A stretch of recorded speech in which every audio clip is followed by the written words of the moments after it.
नमस्कार दोस्तों, कैसे हो आप सब। आई होप बहुत ही बढ़िया होंगे और मन लगाकर पढ़ाई कर रहे होंगे। मेरे भाई, जैसा कि आप लोगों का एडमिट कार्ड जो है बिहार बोर्ड की तरफ से ओरिजिनल जारी हो गया है। ज़रा हमको बता दीजिएगा मेरे भाई कमेंट में कि आपका कौन सा शिफ्ट में यानी कौन सी पाली में आपका एग्ज़ाम है और आपका एग्ज़ाम का सेंटर कहाँ गया है। कमेंट में ज़रूर बता देना ताकि हम भी तो देखें कि हमारे प्यारे दोस्तों का एग्ज़ाम कहाँ पढ़ने वाला है और किस पाली में। ठीक ना, तो ज़रूर बताना मेरे भाई, आपके कमेंट का इंतजार रहेगा। ठीक ना, तो आओ हम इस वीडियो में मैथ के मोस्ट इम्पोर्टेंट ऑब्जेक्टिव क्वेश्चन कराने वाले हैं जो आपके 18 फरवरी के लिए बहुत ही ज़्यादा ज़रूरी होने वाला है मेरे भाई।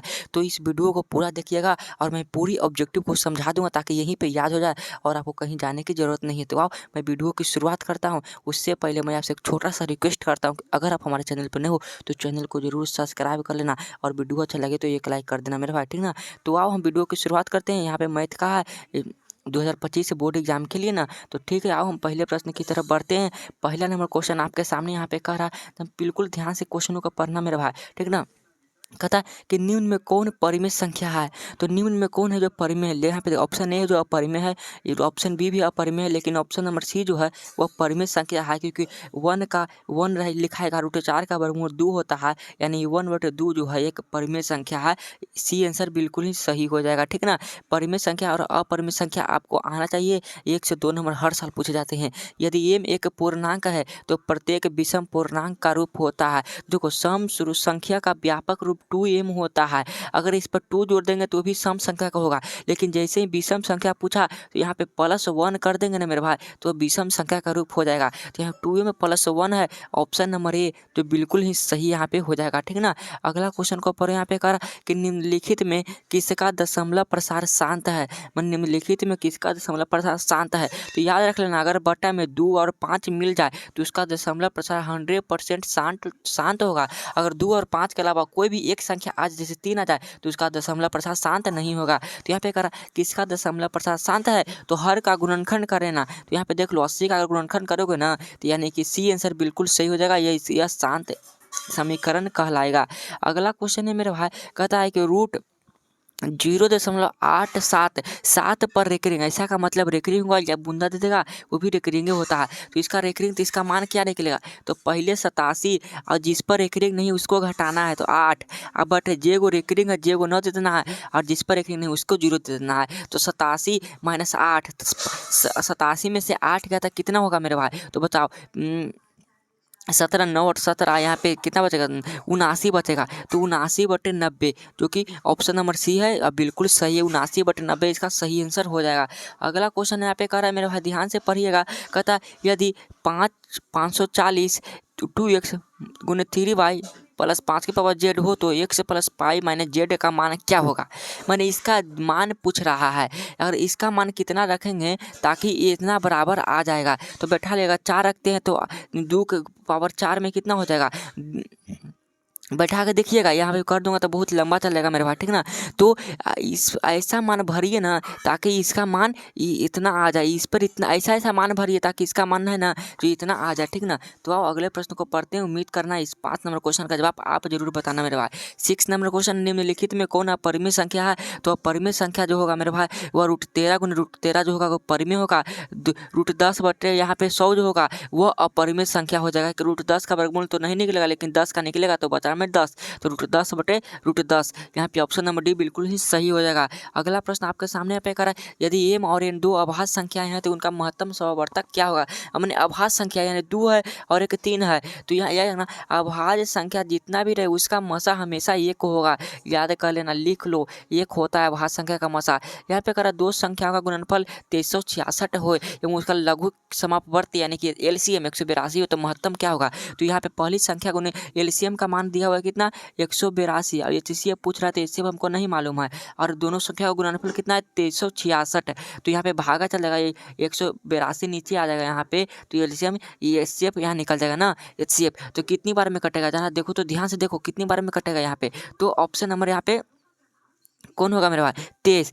23 मरतबे जो होगा यह पूरी तरीके से कट जाएगा, इसलिए बी आंसर इसका बिल्कुल ही सही हो जाएगा। अगला प्रश्न आपके सामने है, निम्नलिखित में किसका दशमलव प्रसार अशांत है। निम्नलिखित में जो है किसका दशमलव प्रसार अशांत होगा, तो मेरे हिसाब से रूट 13/441 का अशांत होगा।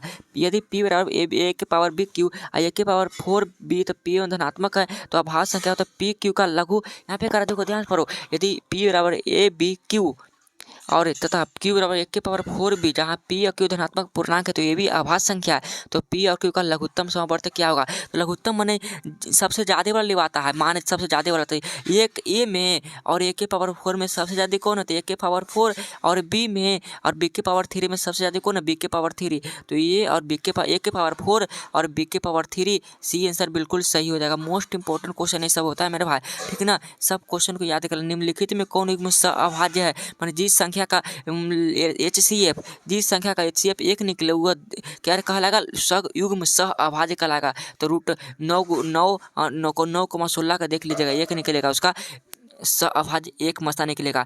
0.3125 p/q के रूप में लिखा जा सकता है। तो माने कि 31/25 जो होगा अगर बट्टा में करेंगे तो 4 0, तो इसका सबसे न्यूनतम मान कितना होगा, कितना हो सकता है। तो काटते चलिए, 5 से कटेगा पहले बार में, तो 5 से कटे 6 30, अब 5 दूनी के 10, अब 5 25, यहाँ पे कटेगा कितने बार में, 200 बार में। फिर 25 से काट दो डायरेक्ट, तो 25 25 25 25 छक्का अभी कितने बार में कटेगा, 25 से 25 बार में कटेगा ना।